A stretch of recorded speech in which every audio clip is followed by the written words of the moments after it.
En termes d'identité, puis ça, j'aimerais ça que Mathieu nous dise un peu, Mathieu Bock-Côté, vous nous disiez votre perception par rapport à ça. Les jeunes qui sont aujourd'hui plus des jeunes du monde que des jeunes des villages. Hein, je ne sais même pas s'ils sont encore des jeunes des villes, c'est plus des jeunes du monde versus des jeunes du village. Les messages identitaires que l'on passe, que vous passez, ou que certains... Est-ce qu'ils sont encore entendus par ces jeunes? Ben moi, je constate, ça je le dis sans prétention, c'est ma petite expérience à moi, que, évidemment, on pourrait dire que la majorité des étudiants en sciences sociales dans les universités montréalaises adhèrent globalement à un discours, on pourrait dire mondialisé, diversitaire, et ainsi de suite. D'accord. Mais dès qu'on quitte cet espace très limité qui confisque quelquefois la référence à la jeunesse, la fameuse image de la jeune famille, qu'on me pardonne ça, la jeune famille n'est pas moins jeune pour autant, eh bien donc c'est pas le jeune militant, mais c'est un autre type de jeunesse, eh bien il y a une disponibilité pour le pays, je dirais pour la question de l'identité. D'ailleurs, surtout les questions liées aux accommodements raisonnables et ainsi de suite. Quand on franchit, pour me pardonner de donner encore cette image, mais quand on franchit les ponts, eh bien, ce que j'en sais, dans les 4-5-0, Rive-Nord, Rive-Sud, il y a un discours très critique à l'endroit de cette espèce de multiculturalisme obligatoire qui pousse à l'inversion du devoir d'intégration. Donc non, je pense qu'une disponibilité dans la jeunesse, peut-être pas à 18-19 ans, sauf pour quelques jours. Au Québec, il va toujours avoir à chaque génération quelques-uns qui vont ressentir intimement l'appel du pays. Ça, j'en rencontre régulièrement des jeunes qui viennent me dire « Monsieur, c'est grâce à vous que j'ai découvert la question nationale et la vie intellectuelle. Qu'est-ce que je peux faire pour aller plus loin là-dedans? » Très bien, mais ensuite, je pense qu'à partir du moment où il y a une entrée dans le monde des adultes, qu'on quitte l'espace où on est simplement dans l'idéologie, puis l'espèce on jongle avec des concepts idéologiques, avec le désir d'être toujours plus radical que la personne qui vient de parler, eh bien, quand on rencontre une partie du Québec réel, eh bien, j'ai l'impression qu'il y a une disponibilité pour l'identité qui est toujours présente, même si elle ne s'exprime pas avec la même sensibilité que ça pouvait l'être au moment de la Révolution tranquille. Voilà. Puis vous écriviez récemment, j'ai repris une phrase que vous avez écrite récemment dans une de vos chroniques, « On vit la censure par le bas, les minorités radicalisent la société. Pourquoi les régionalistes qui sont minoritaires et québécois n'arrivent-ils pas à influencer l'évolution de la société ?» Les régionalistes? Oui. J'ai vu les régionalistes. Alors ça, je ne crois pas avoir écrit ça comme tel. Je crois que c'était mal retranscrit, mais cela dit, non, il y a quelque chose. On peut se questionner sur la composition du débat public, cela dit. Moi, il y a une chose qui m'intrigue dans la vie publique, c'est comment certains groupuscules idéologiques parviennent à maîtriser les codes du débat public, les codes de la respectabilité. Ce sont ceux-là qui définissent ce qui est respectable, ce qui ne l'est pas, ce qui est modéré, ce qui est radical. Ce qu'on a vécu avec les pièces de Robert Lepage. Moi, je trouve que l'épisode slave et l'épisode Kanata, c'est pour moi l'expression radicale de cette espèce de confiscation de la parole publique par certains groupuscules minoritaires qui prétendent parler au nom de minorité ou de communauté sans en avoir reçu le mandat, soit dit en passant, et qui parviennent à faire une forme d'intimidation idéologique assez grave, assez brutale, où ils ont au point même de gagner un pouvoir de censure. Alors non, je pense qu'on est en train d'assister au Québec, pas seulement au Québec, mais particulièrement ici, à une régression des conditions du débat public. La possibilité du débat public se rétrécit, surtout quand il est pris en otage, encore une fois, je le dis, par des radicaux, par des extrémistes, par des groupuscules qui très rapidement diabolisent leurs contradicteurs. Et comment vous analysez l'un et l'autre, comment vous analysez le fait que les politiciens cet été, sur cette histoire de Robert Lepage, ne sont pas sortis en fait? Alors, juste les vacances? Non, je pense qu'il y a trois choses. Le premier élément, c'est, il faut le dire comme tel, il y a une part de lâcheté. C'est-à-dire, dès qu'un débat devient un peu explosif sur ces questions-là, les hommes politiques, les politiciens ont une capacité de fuir ça. Ils attendent que la controverse soit passée pour s'en mêler finalement. Deuxième élément, je pense qu'il y a aussi une part d'inculture. C'est bête à dire, mais plusieurs d'entre eux ne comprennent pas les enjeux qui se présentent à eux. Ça, je pense qu'il faut le remarquer.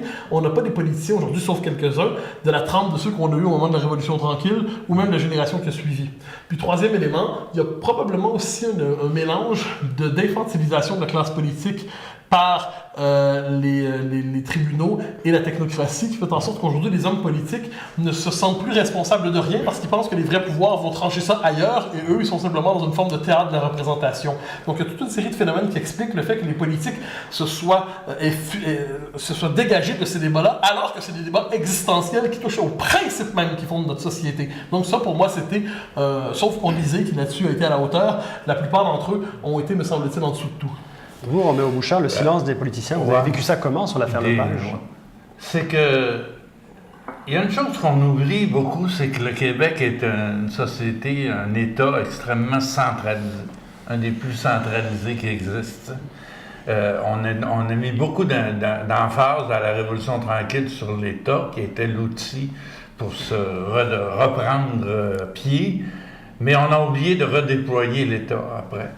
De sorte que le Québec, c'est finalement l'État québécois. et c'est Montréal. Et tout est centralisé. Les médias sont extrêmement centralisés. Le peu de médias régionaux qu'il y avait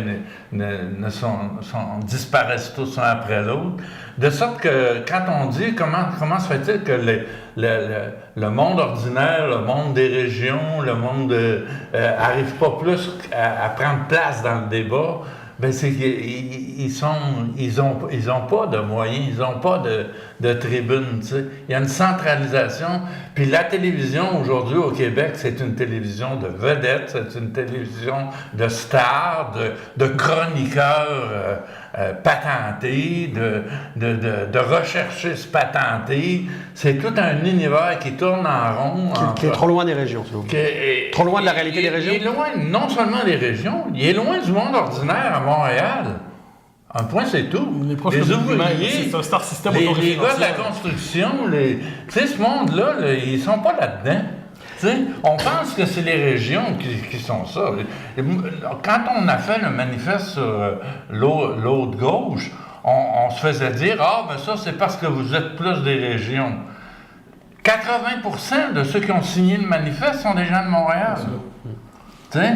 Alors, je pense que ces gens-là sont aussi loin du monde ordinaire de Montréal que du monde ordinaire des régions. T'sais. Il y a une disproportion, il y a une centralisation là, absolument mauvaise au Québec en ce moment. Et il y a pas de ça veut dire qu'au fond, on n'a pas de démocratie. Parce que la centralisation, c'est pas la démocratie. La démocratie, c'est redéployer la parole, les décisions à tout le monde. Je pense c'est la démocratie qui est en crise au Québec en ce moment. L'égalité de tous les citoyens, le droit de tous les citoyens de prendre la parole puis de participer aux décisions. Non, c'est tout un petit groupe, une petite oligarchie. Soi-disant intellectuelle qui domine toute je vous dirais une chose qui me frappe vraiment, je crois, puis ça c'est mon côté, on pourrait dire peut-être pessimiste, mais il est inévitable que dans une société, la parole ne soit pas, non pas confisquée, mais prise en charge par l'élite politique, l'élite médiatique. Je pense que c'est inévitable. Ce qui est choquant, cela dit, c'est lorsque cette élite n'a plus le souci minimum d'entendre les aspirations populaires, mais plus encore se retourne contre le commun des mortels dans un rapport non même pas pédagogique, mais quelquefois thérapeutique. Donc on regarde le peuple à la manière d'un peuple attardé culturellement, retardé historiquement, et on se dit, on va fabriquer un nouveau peuple, on va rééduquer le peuple, on va le sensibiliser aux causes nouvelles, et on regarde souvent la population comme une espèce où, effectivement, région par région, on regarde ceux qui s'éloignent de ce petit consensus autoréférentiel politiquement correct, on les regarde comme des gens qui sont en retard sur leur époque, sur l'histoire, sur les exigences de la modernité. Et on est dans une situation tout à fait singulière, mais ça c'est partout en Occident. La démocratie, théoriquement, réfère au moins minimalement au peuple. C'est Demos, Kratos, le pouvoir du peuple. Or, aujourd'hui, quand on se réfère explicitement au peuple, on est accusé de populisme. Donc, lorsqu'il y a un appel au peuple, aujourd'hui, c'est immédiatement traduit par le langage médiatique comme une pathologie, comme une dérive. Donc, le peuple est une catégorie que l'on ne peut mentionner que pour la discréditer. C'est quand même une espèce d'étrange retournement. Qui dit peuple aujourd'hui, on dira veut mentir. Eh bien, donc la référence au peuple n'est plus admise dans le débat public, ce qui est quand même singulier dans ce qui se passe pour une démocratie.